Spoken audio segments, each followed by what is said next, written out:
ঢাকা চট্টগ্রাম মহাসড়কের Mirsarai private car দুর্ঘটনায় ঝরল ৩ প্রাণ। এর মধ্যে ২ জন বাবা মেয়ে। পুরো পরিবার যাচ্ছিল কক্সবাজার ভ্রমণে। মর্মান্তিক দুর্ঘটনায় আনন্দ পরিণত হলো বিষাদে। নিহত অপরজন তাদের আত্মীয়। একই গাড়িতে তিনি ঢাকা থেকে চট্টগ্রাম যাচ্ছিলেন পেশাগত কাজে। ঢাকার একটি ফার্নিচার প্রস্তুতকারক প্রতিষ্ঠানে কর্মকর্তা সাইফ আহমেদ সাগর প্রাইভেট কারযোগে চট্টগ্রাম আসছিলেন। সকালে ঢাকা চট্টগ্রাম মহাসড়কের ঠাকুরদিঘি পৌঁছালে সড়কের পাশে দাঁড়িয়ে থাকা কাভার্ড ভ্যানের পেছনে ধাক্কা দেয় প্রাইভেট কারটি। গুরুতর আহত অবস্থায় সাগরকে চট্টগ্রাম মেডিকেলে নেয়ার পর কর্তব্যরত চিকিৎসক মৃত ঘোষণা করেন। তার বাড়ি কিশোরগঞ্জের নিকলি থানার মজলিশপুরে। ছিলেন পরিবারের একমাত্র উপার্জনক্ষম ব্যক্তি। দুর্ঘটনায় মৃত্যুতে শোকে স্তব্ধ স্বজনরা। ফার্নিচারের কাজ করতো, মাঝে মাঝে জিনিসপত্র চট্টগ্রামতে নিত। তো আর পথে এই ঘটনা হয়েছে। এক গাড়িতে আরেক গাড়ি মারা দিছে।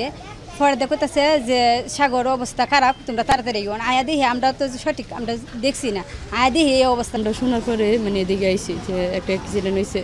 আসার পরে দেখে না, কিন্তু ছবির মেঝে তো ওনারা চিনে যাইতেছে না। আমার ভাইয়ের আশা বড় একটা কথা হুতার মানুষ হয়ে আছি। ওকে তো হুদিয়ে থেকে আমার তো বাবা দুনিয়ার বাঁচত না, আর মায়ের অবস্থা খারাপ। একই গাড়িতে ছিলেন এক পরিবারের 4 জন।